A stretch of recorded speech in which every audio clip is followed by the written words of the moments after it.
4.3.2 Junction conditions. Now that we know the Maxwell equations that govern in a given macroscopic body or medium, we can speak of having different media and of the interfaces between those media. In other words, what are the junction conditions indicated by Maxwell's equations, being valid in both regions and at the interface of those regions? This sets up what is known as the pillbox formulation of the boundary conditions, where we go from differential to integral form in Maxwell's equations using vector integral calculus, and 2, we set up a pillbox volume that straddles the two regions encompassing the interface between them with a simple to the surface comprising the vertical dimension of a very short pillbox at the interface between the regions. Maxwell's equations in integral form. Equation 4-43. Equation 4-44. Equation 4-45. Equation 4-46. The boundary conditions at interfaces between different media with appropriate choice of pillbox. See the next equation. Equations 4-47. Where sigma is surface density and K is surface current. A final complication is then for the case of a moving boundary, V equals C beta. This is described in P. D. Nordlinger, A.M. J. Physics 39, 191, 1971, where we find that I and the second hold without modification, where sigma is surface density as observed in the laboratory. In determining 3 and 4, we can no longer ignore the time derivative terms. So let's go to the comoving frame of the interface where we have Equation 4-48a. Since the convective derivative is 0, 0 equals the integral from 2 of 1 over c partial derivative of d with respect to time .tda plus the integral from 2 of beta gradient sign with over it .tda. Equation 4-48b. Upon substitution, along with use of a vector calculus relation, from section 4.2, we thus have Equation 4-49. Thus, we find after some reworking. Equation 4-50. In the simplest case where d equals E and H equals B, we get Equation 4-51, which is clearly exhibiting a correction at second order in beta. So, as long as we are considering boundaries moving at non-relativistic speeds only, then there is no correction to the simple pillbox boundary analysis.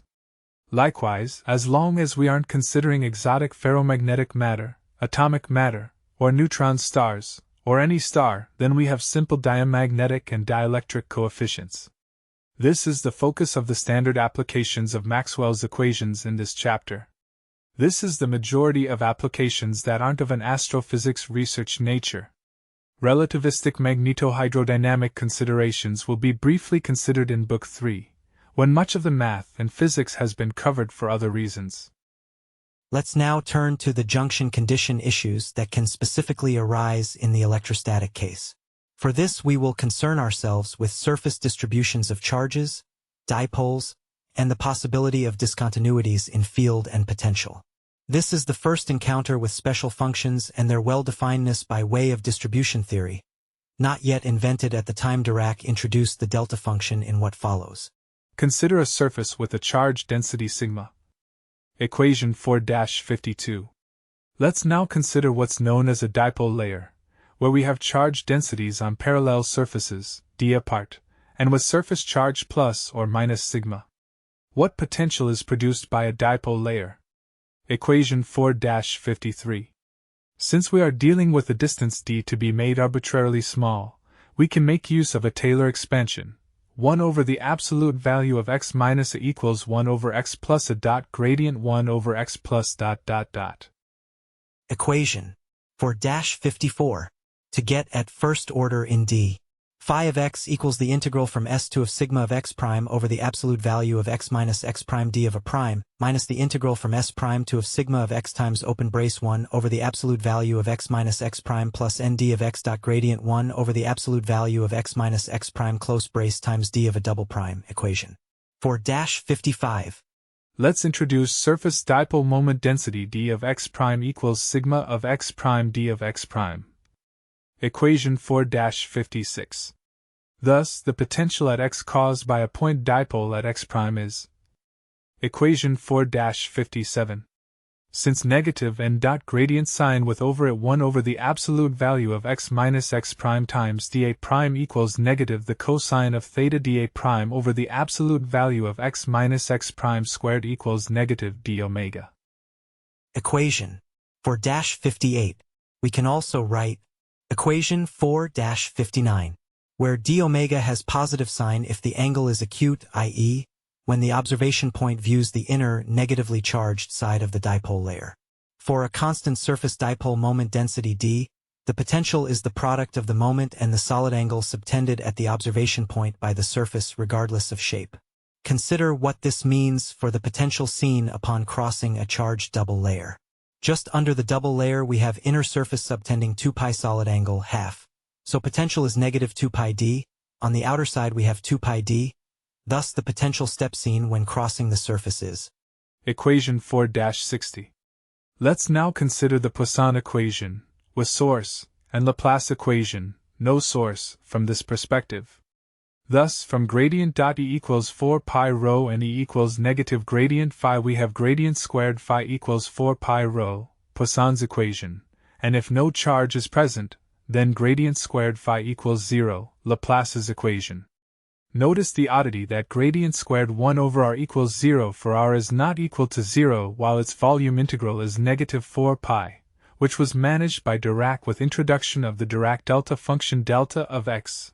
Gradient squared 1 over the absolute value of x minus x prime equals negative 4 pi delta times x minus x prime period.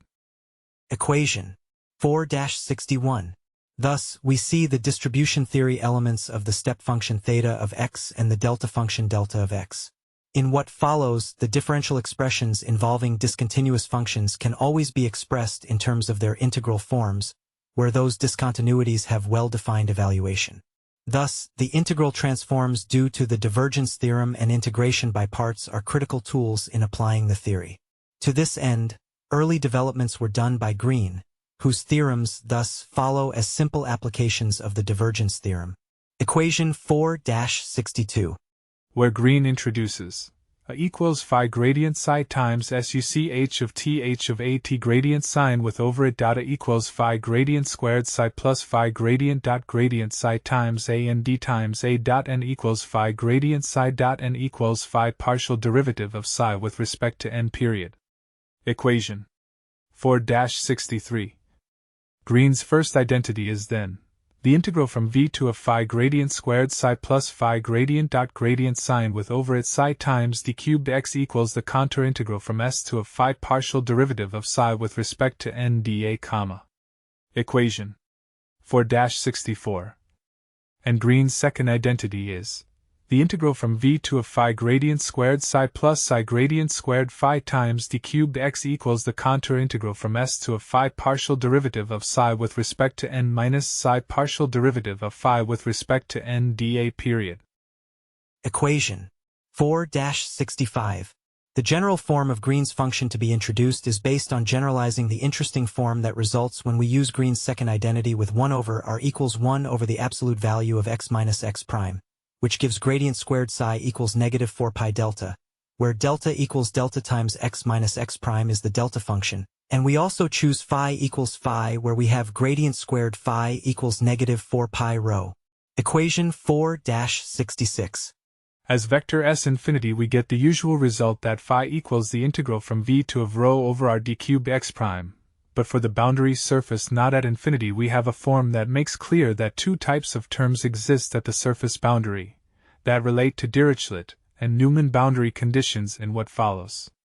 Note, if the reference coordinate x is not inside the boundary surface, in the volume V, then we have Equation 4-67.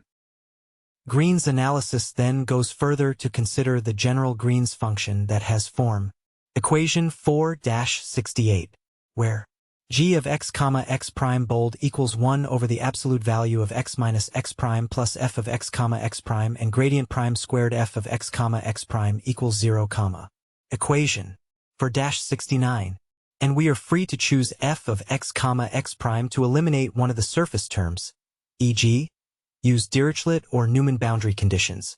We know that we can write Equation 4-70. And with Dirichlet basis, g sub d of x comma x prime equals 0 for x prime on S, and we get the form. Equation 4-71. For Newman BCs, we can't similarly choose partial derivative of g sub n with respect to n equals 0, as this is too restrictive. To find the simplest allowable BC on g sub n, start with the form gradient prime square g sub n of x comma x prime equals 4 pi times delta times x minus x prime, and use Gauss's theorem to get the relation.